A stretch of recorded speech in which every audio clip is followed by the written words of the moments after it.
Hey, RC Crawler buddies, this is Tom with THB RC Rock Crawler. I just want to give you a very short tutorial on how to put a monster motor in your TRX-4.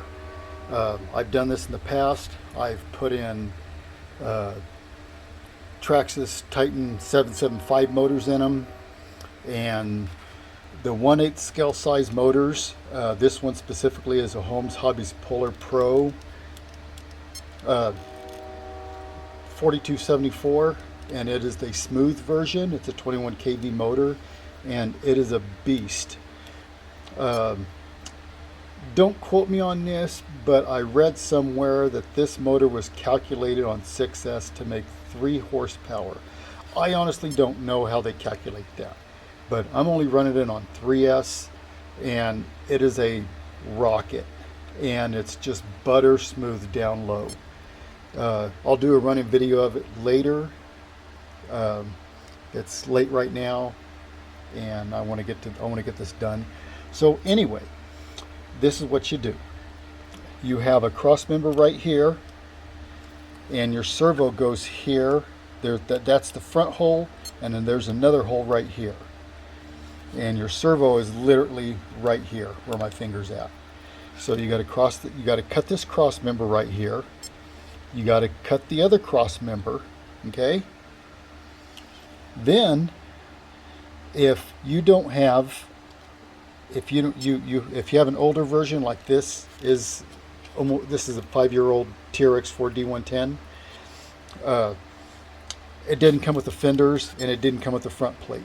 So you're going to need the newer fender kit with the front plate, and I'll put the part number up over here or over here. Anyway,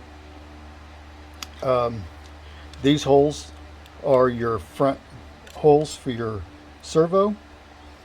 Then you got to and once you get this installed, the plate, you got to cut the notch out all the way around, and I'll also put in another picture of that without the servo installed. And then you could put the servo on top and drill your holes. Use your brackets on your servo or your ears as guides, and just drill your holes. It's really simple. And I mount the servo underneath the plate because it sticks up about 1/8 of an inch, and it slides right in there. And I just put a 3/8 inch long bolt, or I'll give you the millimeters. Give me a second.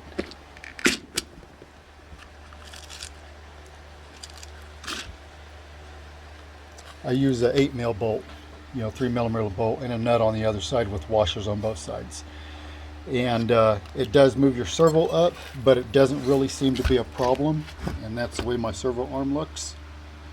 I want to give a shout out to my oldest son again for getting me this servo. This is an awesome servo. I love this thing. Even on 5.5, well, it's not on 5.5 volts. It's on 3S. This thing is just a monster.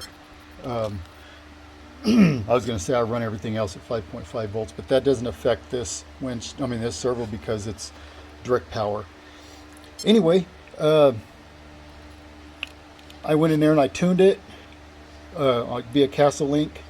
Again, I'm running a Copperhead ESC, and this thing is, look how slow it is. I got a bench, so it's on the bench, so I won't show, but look at that. That is just, and the thing is that thing just has so much torque. You could put the cruise control on. You can put the cruise control on this, and it'll act like an FOC. It'll just keep turning. But if it does get a tire in a real bad bind, it will stop if you have your cruise control set really low, so you don't break anything. If this thing truly had FOC, you'd be breaking parts every time the tires bound up. But it's just amazing. I love this motor. It has the torque density of the Outrunners I love, and it has the horsepower, and it's quiet, and it's, like I said, it's butter smooth. You just seen it. Anyway, you guys have an awesome, awesome weekend. This is a Saturday evening. I'm going to get into the house and watch a good movie and drink me some soda. Anyway, God bless. Bye.